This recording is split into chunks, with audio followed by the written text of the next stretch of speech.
Hi, welcome back to Lady Tradie. Today I'm doing something for the home and specifically for dinner time. So what I want to do is make a lazy Susan.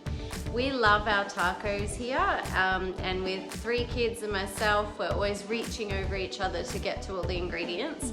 So a lazy Susan has been on my list of things to do for quite some time. So there's a number of pieces of equipment for this, but ultimately it is something super easy that you can do for yourself at home, or maybe even a gift idea to give to somebody else. Now, to make a lazy Susan, you need the timber, obviously, so a round is great. You need a top and a base. You also need your electric screwdriver with some drill bits, a Phillips head screwdriver, and some small screws. Now, of course, as well, we need a mechanism for a lazy Susan. So as you can see, that's it here.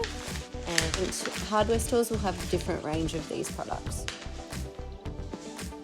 Now, I like to inspect it first and choose which side is more appealing.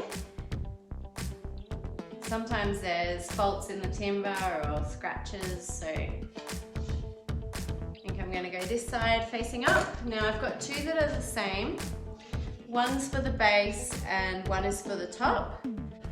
I've intentionally chosen 2 that are slightly different type of timber.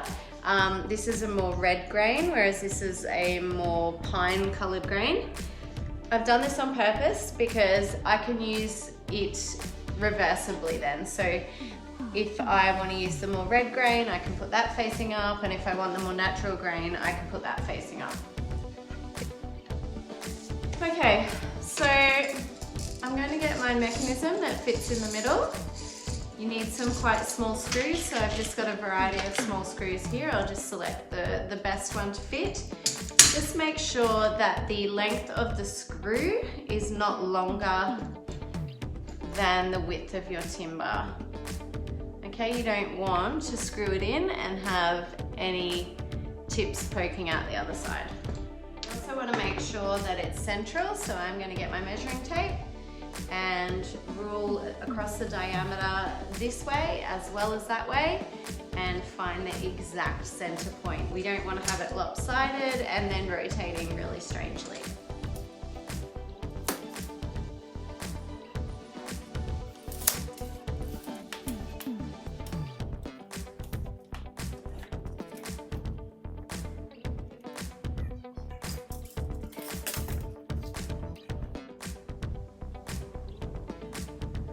I'm going to mark where I'm going to drill. Make sure that it's center. Again, double check. 6.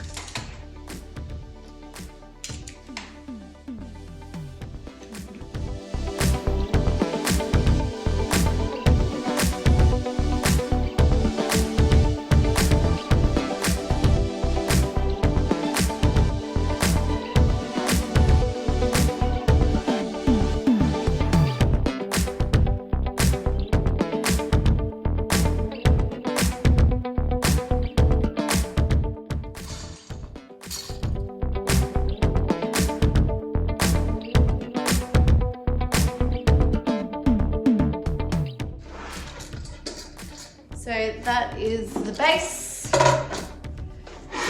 And the tricky bit, now that the base is done,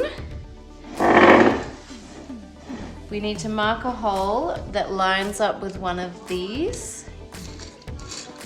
And I've got to drill all the way through. So I'm going to get a bigger drill bit. And I'm going to go all the way through, and I'll show you why in a moment.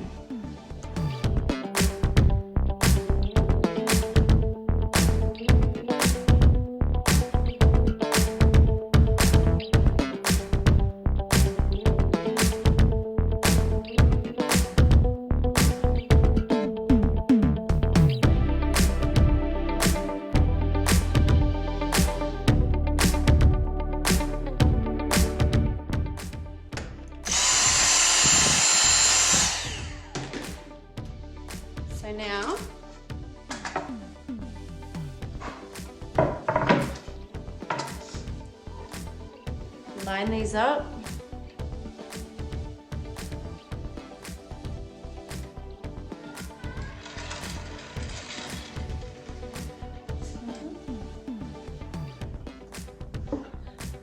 Okay, so I've lined the top up with the bottom as best I can. Timber, like, you know, cutting two separate pieces of timber, it's a natural thing. It's never going to be absolutely identical, but when the two pieces are the same size like this, if you haven't got that mechanism in the middle exactly in the center, it's going to rotate and one side will hang over and one side will not. So you really want to make sure you get it right before you screw anything in.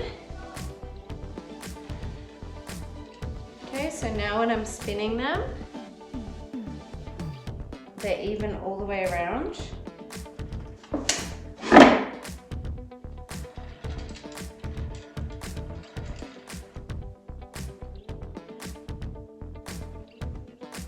Now, why did I drill this hole here? Well, that's what I'm going to use to screw the bottom into the top.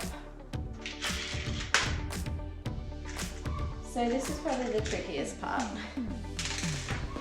I'm going to look through that hole to the mechanism underneath where the hole in that is, so that I can screw it down into the top of the Lazy Susan. Use a really thin drill bit to just put a small hole into your timber, just like a pre-drilled hole, so that you can then use your screwdriver by hand and screw the screw into that hole. So it's a nice cozy fit for it.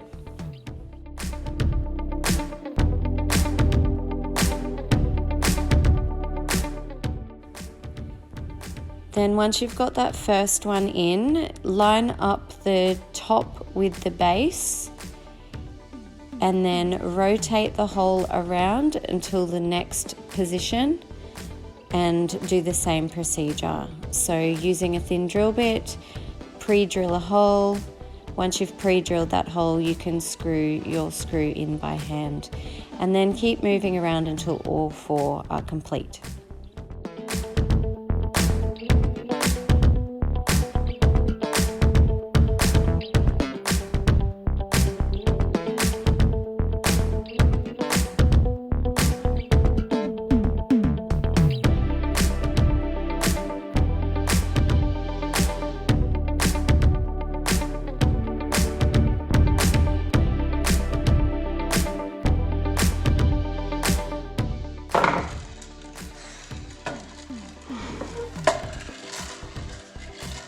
Now I'm going to use some filler that matches the colour of the timber, and I'm going to fill this hole. You don't have to fill it. If you're never going to have this facing upwards and it's the bottom, there's no need.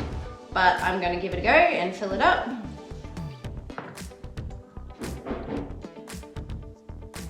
So you want to push some down into the hole.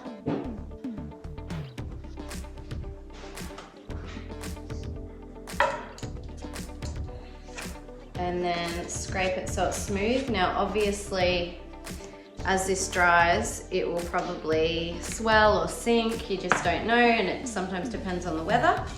So I will fill it, let it dry, sand it back, and if I need to fill it and do that process again, I will.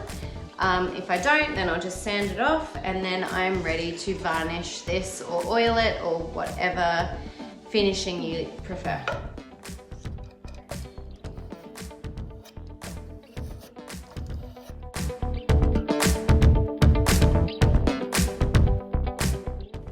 Now varnish, oil, stain it, paint it, get creative, finish it off however you like. I'm just going with a nice oil-based varnish so it looks nice and glossy and also protects it from any food that might spill on it.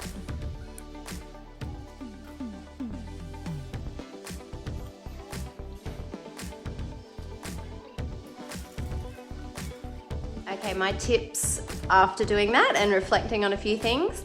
So the hole that you drill in the base in order to get through and screw into the top, I recommend using a pretty big hole for that. So I went back, first I did a 6mm hole, Then I went back and used a 10mm drill bit because I realized that it's much easier to see and get the screwdriver in and line it all up. So do a larger hole. If it's a base that you're never going to see, then it doesn't matter anyway, and like I have done, you could always fill it.